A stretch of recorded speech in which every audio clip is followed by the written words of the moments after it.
안녕하세요. 이강사의 무법지대입니다. 오늘은 임대차 3법 중 계약갱신 청구권에 대해서 말씀을 드리도록 하겠습니다. 임대차 3법이 계약갱신 청구권, 전월세 상한제, 전월세 신고제 이렇게죠. 그런데 이 임대차 3법이 문제가 많다고 해서 전면 폐지한다, 개정한다 말들이 많았지만 전월세 신고제는 얼마 전에 1년 유예하는 걸로 결정이 됐고 전월세 상한제랑 계약갱신 청구권에 대해서는 아직 이렇다 할 결정이 내려지진 않았어요. 그래서 중요하다고 생각하는 계약갱신 청구권에 대해서 말씀을 드리도록 하겠는데요. 집주인이 계약갱신 청구권을 거절했을 때 어떻게 대처를 하시는 게 좋을지 그에 대한 저희 생각을 말씀을 드리도록 하겠습니다. 임대차 3법 계약갱신 청구권은 임차인이 계약 종료 6개월 전부터 2개월 전까지 임대인에게 2년 계약 후 앞으로 2년 더 살겠습니다 요구할 수 있는 권리죠. 근데 이걸 과도한 시장 경제 개입으로 봐야 할지 애매하지만 임대인 입장에서도 사유재산에 대한 권리 행사를 과도하게 침해한다는 말들이 많았어요. 그래서 예외 조항들을 넣었죠. 계약갱신 청구권을 정당한 사유 없이는 거절할 수가 없는데 여기에 그래서 건물주 집주인들이 거절할 수 있는 예외 사항들을 삽입을 했습니다. 그 내용들을 어디서 확인하실 수가 있냐면 주택임대차보호법 제6조의 3 계약갱신 요구 등 거기에 나열이 되어 있어요. 그리고 제 동영상을 한 번이라도 보신 분들은 아실 텐데 이런 내용들을 확인하시는 게 어렵지 않습니다. 지금 갖고 계신 핸드폰으로 네이버에 주택임대차보호법이라고 검색을 하시고 그 다음에 들어가셔서 밑으로 조금 내려가시면 제6조 3 계약갱신 요구 등이라는 법조항이 나올 거예요. 거기에 제가 말씀드리는 내용들이 열거가 되어 있기 때문에 한번 읽어보시면 됩니다. 그 중에서도 제일 중요한 거 오늘의 키포인트이고 임대인들이 가장 잘 활용하는 8호 집주인이 거주할 경우 또는 집주인의 직계 존속, 직계 비속, 부모님과 자식들이 거주할 경우 이 부분인데요. 이게 임대차 보호법이 무용지물과 다름없는 상황으로 만드는 법 조항이 아닐까 싶습니다. 하나씩 말씀을 드리도록 할게요. 주택임대차보호법 제6조의 3 계약갱신 요구 등에 보시면은 먼저 나머지 조항들은 예전에도 있었습니다. 예전에도 있었던 내용들이고 그 중에서 또 중요한 1호를 보시면 보통 그냥 월세 2번 안 내면 안 된다는 내용은 아시잖아요. 주택은 2번 안 내시면 안 되고 상가 임대차 하실 때는 3번 안 내시면 안 돼요. 그리고 정확하게 말씀을 드리자면 법조문에는 이렇게 되어 있습니다. 이 기의 차임액에 해당하는 금액에 이르도록 차임을 연체한 사실이 있는 경우 이때는 임대인이 계약갱신 청구권을 거절할 수가 있어요. 이 기의 차임액에 해당하는 금액에 이르도록 이게 중요한데 그래서 간단하게 그냥 2번 안 낸다라고 알고 계시면 되긴 하는데 명확하게 월세가 50만원이라고 하면 50만원씩 2번 안 내면 100만원이죠. 그러면 이건 거절 당할 수 있습니다. 그런데 내가 월세가 50만원인데 30만원씩 부족한 20만원은 나중에 줘야지 하고 30만원씩 입금을 했어요. 그러면 60만원을 입금했죠. 그런데 아직 100만원이 되진 않았잖아요. 그러니 이때는 계약갱신 청구권을 행사할 수 있는 겁니다. 그런데 30만원씩 입금을 하고 모자란 20만원을 6개월 동안 계속 이렇게 입금을 해서 총 120만원이 됐어요. 120만원은 100만원을 넘어간 금액이죠. 이럴 경우 내가 돈이 생기자마자 이 120만 원을 싹 다 갚았어요. 임대인이 얘기하기도 전에 120만 원을 싹 갚았다. 그러면 어떻게 되느냐? 다 갚았어도 임대인이 계약갱신 청구권을 거절할 수가 있습니다. 법조문에 뭐라고 되어 있냐면요. 차임을 2기에 달하도록 차임을 연체한 사실이 있는 경우라고 되어 있어요. 사실이 있는 경우, 내가 지금 비록 돈을 다 갚았어도 과거에 연체했던 사실이 없었던 건 되지 않잖아요. 그렇기 때문에 계약갱신 청구권은 행사할 수가 없습니다. 근데 이건 좀 어려울 수 있지만 명도소송은 임대인이 당신 2기 차임액에 달할 때까지 월세를 내지 않았으니까 나가세요 라고 하기 전까지만 싹 갚아버리면 돼요. 그러면 명도소송은 안 나갈 수 있습니다. 하지만 계약갱신 청구권은 행사를 못하는 거예요. 그렇게 알고 계시면 되고, 기본적으로 그래서 월세를 안 밀리도록 하는 게 중요하죠. 그리고 다른 사람이 사용하도록 하는 걸 전대라고 하는데, 이 전대는 임대인 동의를 받고 해야 해요. 그런데 간혹 임대인 동의 없이 그냥 몰래 하는 경우가 있죠. 이런 경우도 거절 사유에 해당합니다. 나머지는 특별할 만한 게 없고 하니 한번 훑어보시면 되고, 대부분 다 임차인으로서의 의무를 다하지 않으면 거절당할 수 있다는 내용입니다. 그리고 오늘의 가장 중요한 8호 임대인이 거주한다고 하는 경우, 이 부분에 대해서 말씀을 드릴게요. 만약 계약 만기일이 2022년 12월 말일이라고 하잖아요. 그러면 아까 말씀드린 것처럼 계약갱신 청구권을 임차인이 행사할 수 있는 날짜는 6개월 전부터 2개월 전까지이기 때문에 6월 달부터 10월 달까지가 됩니다. 그때 임대인에게 계약갱신 청구권을 행사하겠다라고 의사를 명확하게 표현을 하셔야 돼요.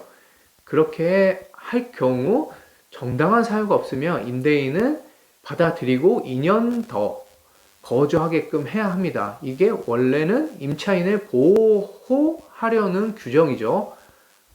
그러고 이 계약갱신 청구권을 행사하지 않고도 당연히 계약이 연장될 수 있습니다. 시간이 흐르고 계약 종료 일자인 2020년 12월이 됐는데 서로 아무 말도 없어요. 그리고 그 날짜가 지났어요. 그럴 경우 묵시적 갱신이라고 합니다. 묵시적 갱신은 전 임대차와 동일하게 계약을 한 걸로 봐요. 그리고 나중에 임차인이 이 집에서 이사를 가고 싶다라고 할 경우 임대인에게 나 이사 가겠다라고 통지를 하면 그 효력은 3개월 후에 발생합니다. 반대로 임대인은 임차인에게 당신 이제 나가주세요 이렇게 요구할 수가 없어요. 그러니 기본적으로 묵시적 갱신은 임차인에게 유리하죠. 그렇게 알고 계시면 되고, 또 합의에 따라서 임대인과 임차인의 합의에 따라서 계약을 갱신할 수도 있겠죠. 뭐 보증금을 조금 올려준다든가 조정을 해서 계약 갱신의 의미로 계약서를 다시 쓰고 재계약을 해서 더 오래 살 수도 있습니다. 계약갱신 청구권을 행사하는 것과 조금은 내용이 다르죠. 묵시적 갱신을 할 수도 있고 임대인과 협의를 해서 더 살 수도 있고, 지금 이 계약갱신 청구권이라는 것은 임차인이 임대인에게 계약갱신 청구권이라는 단어를 사용하면서 요구를 해서 기간을 2년 연장시키는 걸 얘기하는 거예요. 임대차 3법에서 1회에 한해서 임차인에게 이 계약갱신 청구권을 행사할 수 있도록 했는데, 제가 주변 지인들을 봤을 때 이 계약갱신 청구권을 행사하는데 임대인이 8호, 아까 봤던 8호의 사유로 인해서 정당한 사유라고 하면서 거절을 하더라고요. 그래서 이렇게 말씀을 드리게 된 이유도 있는데, 집주인이 딱히 돈이 급하거나 아니면 추가 대출을 받거나 아니면 뭐 매매를 하거나 그 돈으로 전세 보증금을 높여서 다른 곳에 투자를 하거나 뭐 다양한 경우가 있는데, 이러지 않은 경우 여유가 있으신 분들, 아니면은 뭐 임대차 보호법 시행한다는데 4년은 이제 기본적으로 임차인들이 거주할 수 있겠구나 이렇게 그냥 받아들이신 임대인들 분과는 딱히 문제가 없어요. 그런데 급전이 필요하시거나 이것저것 좀 재테크에 너무 눈이 밝으신 분들은 2년 지나서 임차인들한테 본인이 집을 파니까 나가라고 하거나 본인들이 들어온다고 나가달라고 요구를 하죠. 그래서 이 파로 때문에 제가 볼 때 제 생각에는 임대차 3법의 계약갱신 청구권이 무용지물에 가깝지 않나 생각이 돼요. 물론 밑에 그 조항 밑에 보면 손해배상 규정도 있어요. 그런데 이걸 일반인들이 손해배상 청구를 한다거나 정말 집주인이 들어와서 사는지 안 사는지 내가 그때까지 지켜보고 누가 이기나 해보자 이런 경우가 있기도 어렵고, 그럴 경우 결국 뭐 피해는 임차인들이 보겠죠. 소송을 해서 돈을 좀 받는다 하더라도 그 시간과 노력과 스트레스를 생각한다고 하면 임차인들은, 적어도 제 생각에는 임대인이 나가라는 요구를 했을 때는 그냥 빨리 마음을 비우고 차선책을 생각하시는 게 좋다고 봐요. 그래서 차라리 임대인들이 나갈 걸 요구한다라고 하면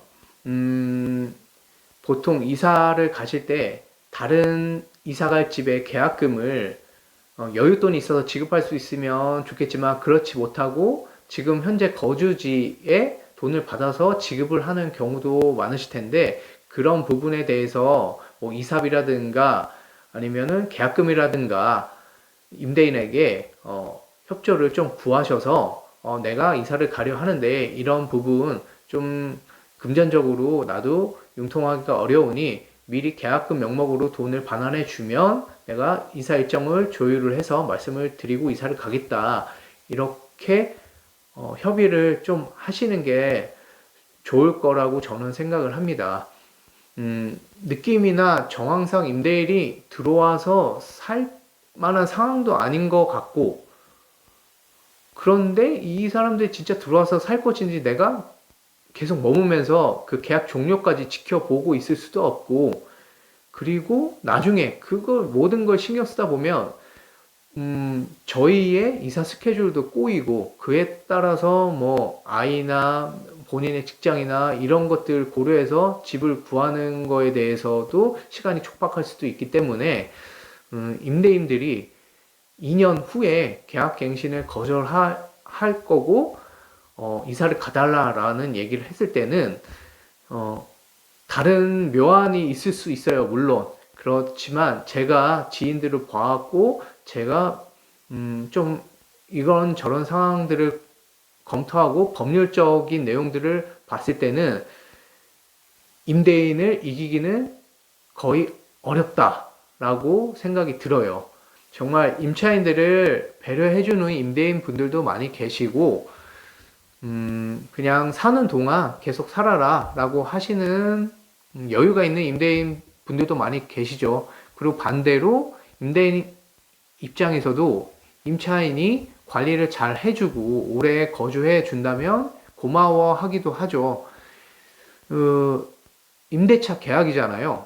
임대인과 임차인 둘 다 사람이고 사람 간에 하는 일이기 때문에 얼마든지 서로 배려하고 양보하고 협의를 통해서 잘 해결할 수가 있으니까 이런 상황에 직면했을 때 너무 감정적으로 대응하지 마시고 잘 협의를 통해서 해결할 방법을 찾아보시고, 그럼에도 불구하고 임대인이 나가달라고 요구를 할 경우에는 차선책으로 그냥 빨리 이사를 가실 계획을 세우시고, 금전적인 부분에서 어려움이나 부족한 부분이 있다고 하면 임대인에게 협조해 줄 걸 요청하시는 게 좋은 방안이지 않을까 싶습니다.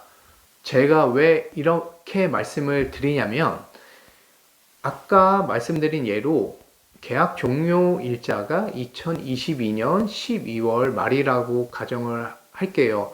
그러면 임차인은 임대인에게 6개월 전부터 계약갱신 청구권을 행사할 수 있다고 했죠. 그러면 6월 달부터 10월까지 계약갱신 요구를 임대인에게 해야 합니다. 그러면 돈이 필요하거나 뭐 기타 사정이 있어서 집을 처분해야 하는 임대인은 매물을 내놓을 때 매수인이 바운더리가 넓은 게 좋겠죠. 근데 뭐 매수인도 다 사정이 있잖아요. 내가 그 집에 들어가서 살아야 하는 매수인이 있을 수 있고, 투자 목적으로 전세 임차인을 끼고 그냥 투자 목적으로 사는 매수인도 있을 것이고, 투자 목적이라면 상관이 없겠죠. 근데 그렇다고 하면 매수인 바운더리가 줄어들잖아요. 그래서 투자 목적으로의 매수인은 계속 안 나오고 실거주 목적으로의 매수인이 나타난다고 하면 집주인 입장에서는 자기가 돈이 필요하기 때문에 그분들에게 집을 빨리 넘기고 그 새로운 매수인이 들어와서 살 수 있게끔 처리를 할 수밖에 없는 거죠. 6개월, 6월달 이후에 계약갱신 청구권을 임차인이 행사하면 그 이후에 매수한 매수인은 자기가 실거주하겠다고 해도 임차인에게 대항할 수가 없어요. 그러니까 이걸 어떻게 처리하냐면 6개월 이전에 집주인으로 바꿔버리는 겁니다. 계약갱신 청구권은 6개월 전부터 행사할 수 있다고 했잖아요. 그러니까 그 전인 5월달이나 4월달이나 3월달로 집주인을 아예 바꿔버리는 거예요. 바꾸고 임차인이 6월달이 돼서 계약갱신 청구권을 행사하면 그때는 새로운 집주인이 이미 집주인으로서의 권리를 행사할 수 있기 때문에 계약갱신 청구권을 거절할 수가 있는 겁니다. 그런데 여기서 부동산 계약서를 쓰면 뭐 계약서 쓴다고 동시에 돈을 다 주는 게 아니잖아요. 뭐 3월달, 4월달, 5월달에 계약서를 쓴다고 쳐요. 그러면 보통 잔금은 몇 개월 후에 지급을 하잖아요. 그리고 부동산의 소유권은 계약 시점이 아니고 잔금 치르고 부동산 소유권 이전 등기가 완료됐을 때 소유권이 발생하는 거기 때문에 계약을 뭐 3, 4월에 하고 뭐 잔금을 6, 7, 8 중에 처리하고 등기를 그때 한다. 그러면 새 주인은 임차인한테 이길 수가 없잖아요.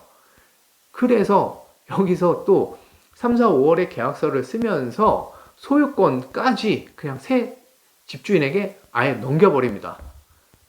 왜냐면 지금 집주인은 돈이 빨리 필요하니까, 근데 이 매수인은 실거주가 아니면 사지를 않으니까 아예 실거주 할 수 있게끔 소유권 등기 자체를 넘겨버려요. 3, 4, 5월 달에.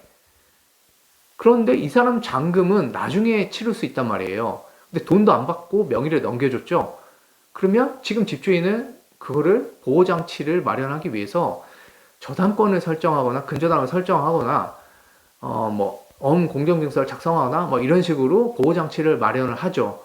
그러면 자기들끼리 6월 전에 집을 사고 팔았고 명의까지 다 넘어갔고 안전장치도 마련됐고, 그러면 임차인은 이제 6월달 내에서 계약갱신 청구권 정당하게 행사하겠다고 했더니 새로운 집주인이 내가 집주인인데 나는 내가 거주할 거야. 그러니 이사 가주세요. 이렇게 된다는 말입니다. 그러면 이때 복잡하게 생각하시지 마세요. 이걸 싸워서 이기려면 굉장히 이기지도 못할 것 같고 굉장히 힘들고 스트레스도 받고 시간을 낭비하시고, 차라리 그 시간에 에너지 소모를 줄이시고 받아들이시고 새로 이사갈 집을 알아보시고 그게 부수할 수 있는 협조가 필요한 사항들에 대해서 임대인에게 좀 잘 얘기해서 협조를 구하시는 게 더 좋다고 저는 판단을 합니다. 그리고 임대인들이 자기가 집을 팔 테니까 이사를 가달라, 들어올 사람이 실거주할 사람이다, 이런 경우도 있고, 한데 이미 계약갱신 청구권을 행사할 수 있는 기간이 됐어요. 6월달 지났고 계약갱신 청구권을 행사하니 임대인도 이제 알아보고 자기가 들어와서 산다고 하거나 아니면 직계 비속이나 직계 비속이 들어와서 산다고 얘기를 하죠. 그러니 이사를 가달라. 이렇게 되면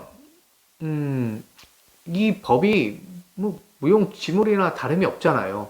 내가 계약 종료 때까지 저 사람이 들어올지 안 들어올지도 100% 장담을 할 수가 없고 왠지 안 들어올 것 같은데 내가 이거를 끝까지 뭐 지켜봐야 되나 하면서 고민이 되는 분들도 있고 그때부터 이제 본의 아니게 스트레스를 받게 되죠.